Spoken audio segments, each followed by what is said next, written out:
William James Davey.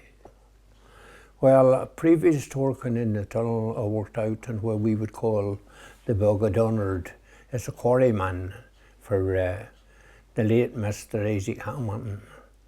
And one winter, on that winter, there come a heavy fall of snow and the mountains was closed down. Nobody could get into the mountain to work. So after being at home a while, I got fed up waiting on the snow to go away. I says, I'll go and look for a start in the tunnel. And that's how I come to be there. I went up and I asked about the start, and I was told I'd be here tomorrow morning. Do you know what year that was, Willie? Pardon? Do you know what year? I haven't got a clue. Not a clue. It was at the beginning. I do know that I was about maybe 22 years of age, 21 or 22, I know that. And did you work for a firm? Oh, I did work for a firm, a stonemason firm here from Annalong, a very prominent contractor at that time. And I went back to that job. I went in from there and worked, as I said, I worked right through the tunnel till it was completely finished. And then at a latter date then went to Bencrum Dam. And I was the concrete foreman or gangerman or George Han, whatever you wish to call people, at the concreting of the dam. Well, you started then on Binnian. What was your impression of building a tunnel through a mountain? How did that happen? Who were the teams of men? Oh, just a team of men, and when I went there first, I went as what you would call a spannerman. And that was tightening the bolts on the machines as he'd directed it in, because they weren't as modern when I started in it as what we finished up with. Far superior stuff at the end of the tunnel. You'd have been drilling and been done in a quarter at a time. Then I went in, when you went there, you started off what we would call a spannerman, then you rose to a machine man. If someone left, which we're doing pretty often, they were going. Some people maybe stayed a week, some people a fortnight, but they weren't staying too long. So you'd have got a machine. Then eventually I was on a machine for a good while drilling, then I was made shift boss. And was the shift boss until it was completely finished, even during the concreting at the base of it. Now we didn't do the concreting. We didn't, because there was a chap there by the name of Tommy Hanna, and he was in charge of the concreting and putting, as we would call it, the dish in the floor of the tunnel, putting it in and getting it ready for the water to run through. And why did people leave? Well, I would say conditions that was in it. Everybody was able to stick to the conditions that was in it. Conditions were very harsh and hard. And long days? And long days and that there. And you know, from the smell of the dynamite, you were firing about 144 pounds of explosives each shot. So you can imagine being down, say, half a mile or a mile, as it progressed, went, and the fumes of this dynamite was lying about there, and it wasn't everyone able to stick it. It would cause you to take headaches, and I mean severe headaches. No, I wouldn't say so much danger, no. I wouldn't say so much danger, no. You were using electric light all the time that was been brought in right enough, and it was advanced as you advanced. But providing that you took it back from where we would say the face of the tunnel when you were charging up, you brought it back, say maybe 50, 60 yards back, and in case that there'd be a bare place on the wire, and if it touched the side of the tunnel and it damp, it might run on it, which would cause the electric detonators to go off while the man's working at the face. So that's why you had to bring your electric lights back so far from the face before you could charge up.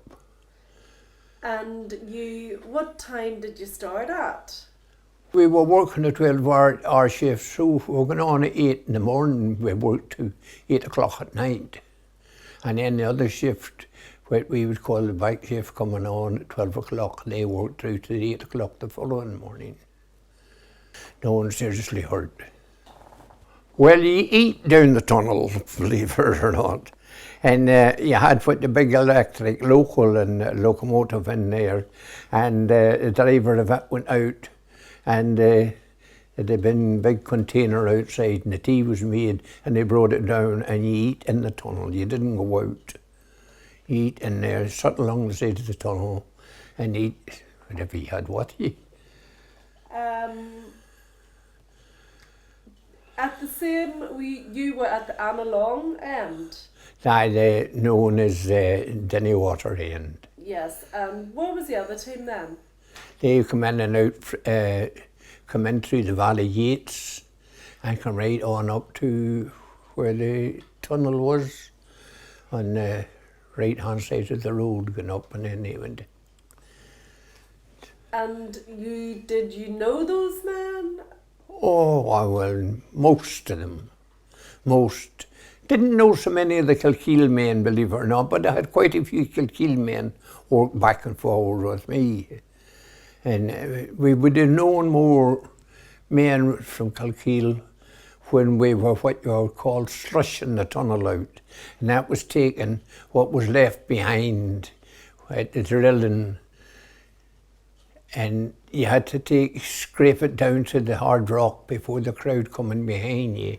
So we called that slushing her out. Taken out in what we would call skips, and a locomotive there to pull it out, and there had been a man out on the tip pan, and he tipped over the bank, as we would say. We did hit a fissure in the rock from the Denny Water side, and we were about 6 months before we got past it. I went in on a Sunday night, and we started to drill. Started drilling, and we're just about, I would say, 3 foot in when the drill started to stick with us, and there was like sand and water coming out, and couldn't understand it. And anyhow, I went out eventually, and I phoned to Donard in Newcastle, and I asked for the agent, and spoke to him and explained to him what was happening, and he said to me, well, drill about 2'6" round and fire it until we see what's behind it. And we were there for 6 months, I think it was, before we got any farther. We had to drill big holes, 100 foot long, right round the diameter of the tunnel. And we built a big bulkhead and filled it up with up on the roof with straw and things like that. Now, and we started what you call bogeeing, which is cement and water, and you pumped it into these holes that we drilled 100 foot long, which were drilled into the cavity on the mountainside. Now, we filled it up, as I said before, with bales of straw, pushed it in as far as we could do. Now, the idea of that was that the grout went down, made its way down through the straw, and settled hard, as hard as if it was stone. And when we thought we had it stopped, in fact we had it stopped, we decided when we started to move then again, we ribbed it then, took it in at about 2 foot at a time and ribbed it as we went along with big ribs in the tunnel to take the weight and such like. We got past, eventually got past, but it was quite a hold up at the time. And that all took place on the Denny Water side. What height was the tunnel? At 8 foot in diameter. Yeah. Tunnel was 8 foot. Did you ever feel claustrophobic? Oh no, never, no effect on me. No effect whatsoever. Quite content to walking down and working there. Didn't seem, no annoyance that way. Were you going slightly downhill at your side? Well, yes, but when we say downhill now, you maybe be only taking about maybe a couple of inches over, say maybe 200 yards, maybe less. I just couldn't say, but I know. Now, you see, how we took the levels at the face was the engineers took levels and they hung chains, 2 chains from the roof of the tunnel. And one was a certain bit longer than the other. That was to make allowance for the dip in the tunnel, you see. So I would have sent a man, or whoever was your boss at the occasion, would have sent a man up to hold a lit candle at the face. And you lit a candle in each one of your chain links. And then you levelled them until you got the 3 as one. So you were back there looking over the candles at this man at the face. I know you couldn't see him, but you could see the candle, and you'd be shouting up a bit and down a bit, and a bit to your right, a bit to your left, mark it. When you got them, 3 candles burning as one. So that's how we as shift bosses took our levels. And say maybe every fortnight, the engineers would come in and advance it, which they would have usually done probably maybe on a Sunday. Well, it was obviously very successful because when you met... Oh, about barely 2 inches. Amazing. 2 inches, we claimed it as 2 inches. Now I come in, strangely to see me here on a Sunday night, and I took a level on my side, and the shift boss on the other side, who I think now, quite a few years ago, you know, you may forget about it, when I was a chap, my name is Sandy Heaney.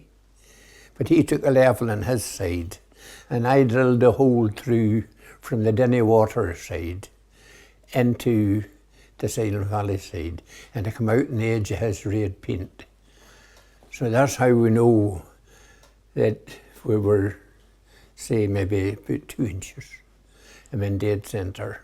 Incredible. Now, we had a meeting there when it was 50 years done, and they were over from England and they were there from all over, and I remember speaking to an English engineer, and he was saying, even by today's standards, it was a great achievement. Absolutely. On a daily basis, the shift bosses was responsible for a fortnight, see, for keeping it to the measurements and levels of the engineers. So there was constant and in a way we all played a part in it, you know, keeping it straight and keeping it at the right levels and such likes. So the best moments, what did you really enjoy about it? Oh, well, you know, if you went in there in the mornings and you started till, well, wherever you took over from the other shift, it could have been in the middle of just what we would call mucking out of the last shot that was fired. So you might have been an hour mucking out again before you were able to do any drilling or charging up yourself, you know. So it was repetition work all the time, you know. So, you thought you had achieved something, and there was days you went in, like every place else, there was days you went in and you worked hard and maybe hadn't as much success as some days that you thought you didn't work half as hard and go on better. Yeah. You know, there's days things didn't just fall into place for you. Well, your shift, how many men? Oh, there'd have been 4 machine men and 2 spanner men. There'd been 6 and an Emco shovel driver. Now the Emco shovel driver was a man that done the mucking out. He had a little machine and he could drive it into what was blasted, and it tipped right back into a skip which was behind him. And as they filled up, 2 of my men then would take it, push it into what you call the lay-by and bring them back an empty one. So this is how it was done, and then when they would have 7 or 8 of those together, the locomotive driver would take them out and take them out to who we called the tip in. And when they went out, there was men there stand by, tipping them and getting them back down as quick as possible. So the distance, the maximum distance. Well, you know, as you advanced, the distance got farther, you know, and it come to be, but you were at the mucking out, you always had say, when he was out with them six, you had 6 empty ones still in your lay-by. So you hand pushed them in and out, which was only a distance, say maybe at 20 yards, 30 yards. And you pushed them up. So you were able to work with them and had them 5 or 6 of them ready for him coming back again. He'd have pushed in, brought his empty ones back with him, pushed them into the lay-by and took the other ones away. So things was, was fairly repetition work. And you were responsible then? Well, ship boss was responsible well, you would have what was known as a tunnel boss. Now he was the man over everything, but he never had been hardly ever down the tunnel, only down to see the things. He made one journey down to Ian or 12 hours. He didn't stay down the tunnel, he went in and out then. Maybe when he would have had a look at the Denny water end, he would have decided he would go around and have a look at what was going on in the valley end, or vice versa. So that's the way things work. Were there any pranks? Pardon? Any pranks or jokes? Oh, there was to be, I can remember at the time, we had that fissure in the rock. There was a lot of sand come out and it'd been lying about. As I said, we were cleaning up. And remember some of the boys come out with a wee pair of shoes one time and put shoe marks here and there in the sand. And we English engineers had been there and they've been looking at it and they said, boys, that's the fairies. And they were a bit mystified about these wee shoes. They didn't realise that the boys had put the shoe marks on the sand up, right way up onto the fissure in the rock. And the boys were saying, the fairies was there last night, you see. What about the explosives? Were they? Oh, well, they were all well managed, no pranks there? Oh, no. Had to be all strict. Everything had to be strict with the explosives. Had to be very, very, very careful. And what about, were the bad days, or you said that no one was injured, or? No one had injured. I don't think there was anybody, in fact, I'm sure there was nobody seriously injured. Somebody might have got a cut finger or something similar to that, but, there was a first aid man out, you got dressed, but there was nothing serious, thank God. Tell us about the day then when you met at both sides. Oh, the two gangs met? Yes. Well, we would say the middle, it probably wasn't the middle of the tunnel at all, We we met in the middle, but I would say that probably the valley side might have been a bit farther in than at any water, but due to us being delayed at that fissure bin in the rock. And but on that occasion, it was quite an occasion. As I said, I went in on the Sunday night and took that level and drilled that hole first through. And that's the first time we were able to speak to one another through this hole. It was only 8 foot of rock between the two at this time. And done that, and I drilled the last round that was in it, but I wasn't allowed to fire it because we were wanting to give a wee bit till the next shift boss was coming on, who was Tommy Cunningham. And Tommy charged it up and fired it, and then the two sides whenever they fired it, the two sides met up.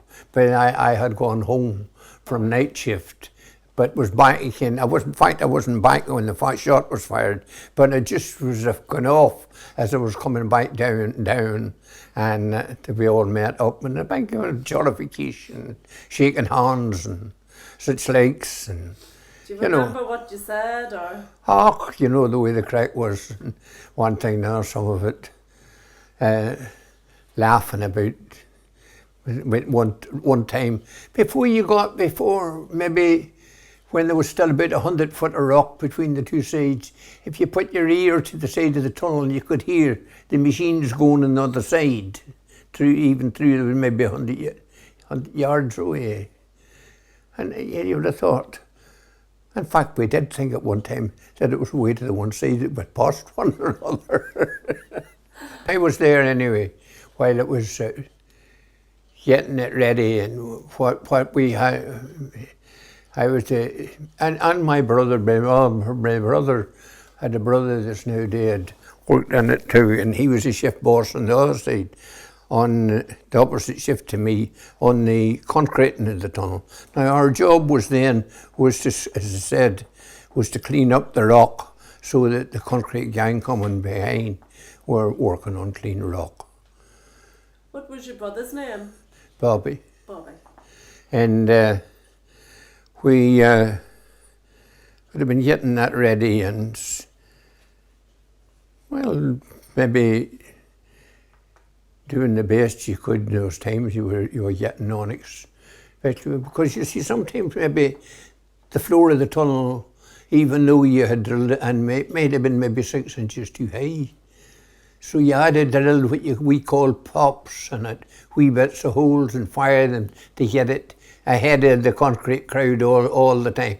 So that was what you're really doing. Maybe there was a wee bit on the side that should have been taken off, and it was a wee bit, you'd had to put a wee pop in there and blow it off so that your machine that was doing the tidying up and scraping up could get in past it. So you had to, those wee bits of niggly things like that. Hard work though. Well, it was, that's right, yes, but I must say that everybody seemed to take it in their stride. Them that stayed, and them, as I said before, I've seen men come and stay maybe a week, maybe.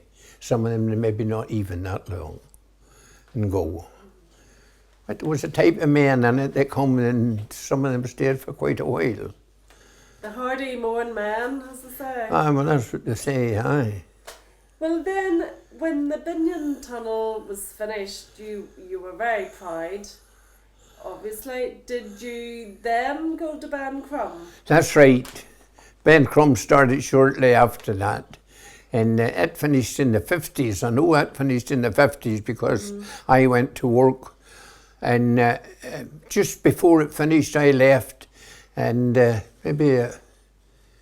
well, the dam itself was done. It was only the last 12 inches to go out the top of the dam, concreted. And I was going just by then. I went away to work in Scotland, in Perthshire, on a hydroelectric scheme up there, and worked up there, tunnels and in the dam.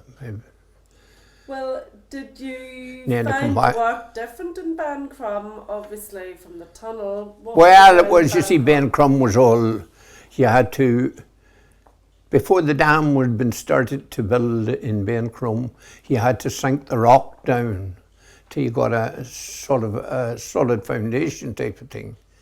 And then when you got that level, you had done what was called a cut-off trench, which was to the front of the dam again. Now that would have been down maybe 15, 20 feet, down into the solid rock. So that was brought up whenever they were concrete. There was a different type of concrete went into that.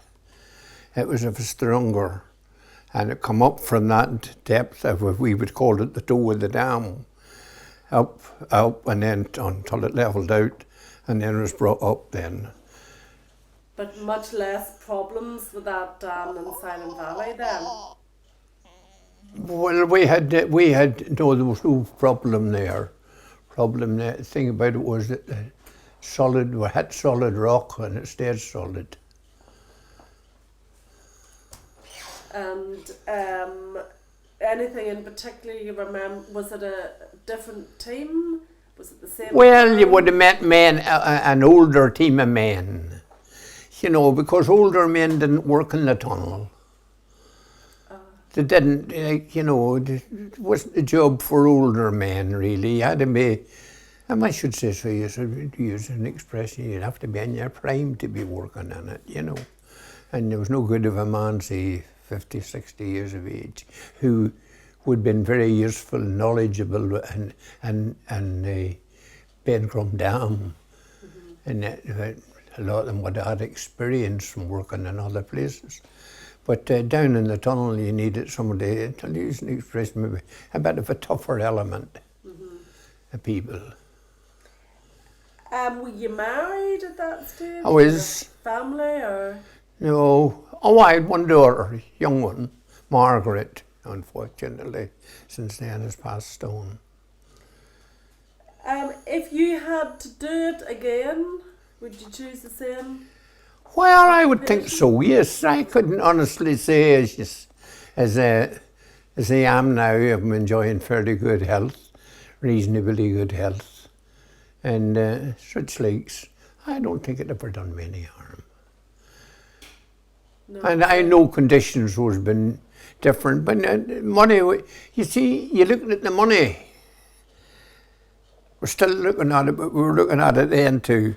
And a machine, a spanner man as he was known as then, was on 2 6 an hour, half a crown. And a machine man was on 2 9pence. He had 3 pence more.